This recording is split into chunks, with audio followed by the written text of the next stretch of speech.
In this lecture, we would like to discuss about another great scholar and thinker, and that is David Hume and his thesis on social contract. David Hume was a Scottish scholar and was a contemporary of Rousseau. David Hume, in his theory and social contract, he criticized the theory of social contract as developed by the contractualists like Hobbes, Locke, and Rousseau. So, in the words of Professor Gettle, the critical philosophy of Hume is one of the most powerful dissolvents of the century.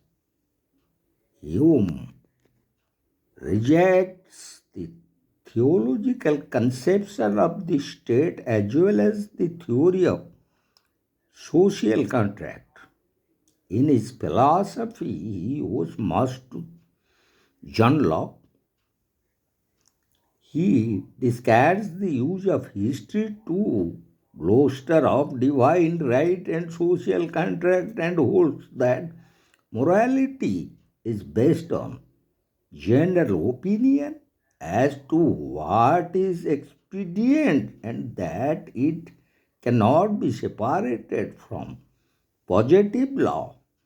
So Professor Gettle observes Hume foreshadow both the historical method of Edmund Burke, on which modern conservatism is based, and the utilitarian doctrines of Bentham, through which radical opinion found a means of experience. So Hume criticized the theory of social contract on the following grounds.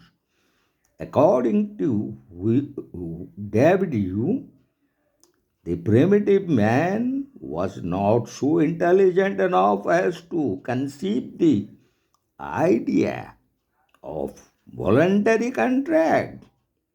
So also, according to him, no example of original contract can be found. Again, he criticized on the social contract theory that the consent of an original contract cannot be their descendants. The idea that political authority is based on consent is generally regarded as absurd. So, Hume observes were you to preach in most parts of the world that political connections are founded altogether on voluntary consent or on a mutual promise. The magistrate would soon imprison you as seditious for loosening the ties if obedience of your friends did not before shot you as delirious for advancing such absurdities. Hume does not agree that consent can be the reason of obedience. He says, if the reason be asked of that obedience which you want to pay to government, I readily answer, according to Hume, because society could not otherwise succeed. And the answer is clear and intelligible to all mankind. Your answer is because we should keep our work. But besides that, nobody can either comprehend or release this answer. Besides this, I say you find yourself embarrassed when it is asked why we are bound to keep our word. None can give any answer, but that would immediately, without any circuit, have accounted for our obligation to allegiance. So Hume says the existence of the state is in its utility. It exists because it is necessary and people are bound to obey it. And if they do not, human society will not exist. So Professor Gettle observes that David Hume was opposed to popular government.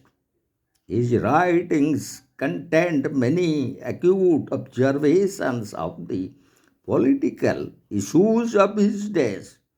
He recognized with Harrington that governing authority tends to accompany the distribution of property. He realized the growing democracy that was making the House of Commons the real center of power, and he saw the inevitability of parties and the necessity of a free press in popular government. So now we would like to discuss the very place that David Hume occupied in political philosophy. Among the political philosophers of the 17th and 18th century, his book, The Treatise on Human Nature, is an important contribution to the history of modern philosophy. So, Professor Lasky says, though Hume did not make any original contribution to political theory, yet he gave a new form to political speculation. Also, Professor Maxey observes Hume started a sociological explanation of the theory of social contract by giving a sociological explanation to the duty of obedience to the state. And Professor George Savine, in his major work, The History of Modern Political Theory, he writes, you made a clean sweep of the whole rationalist philosophy of natural right, of self-evident truths, and of the laws of eternal and immutable morality, which are supposed to guarantee the harmony of nature and the order of human society in place of indefeasible rights or natural justice and liberty. There remains merely utility conceived in terms of either self-interest or social stability and issuing in certain conventional standards of conduct which on the whole serve human purpose as it was analyzed and explained by Professor George Savine in his work History of Modern Political Theory. So, Hume's economic ideas were in advance of his age. He discarded the mercantilist theories of a strictly regulated trade. He believed in free communication and exchange. The facts mentioned above are enough to prove that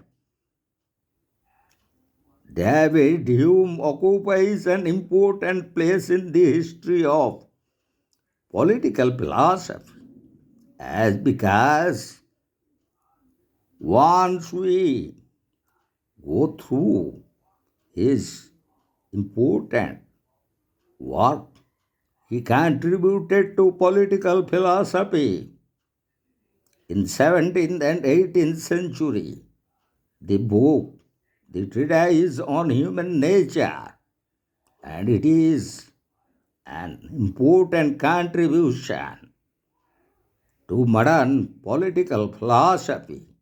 So, David Hume occupies an important and unforgettable place in the history of political philosophy.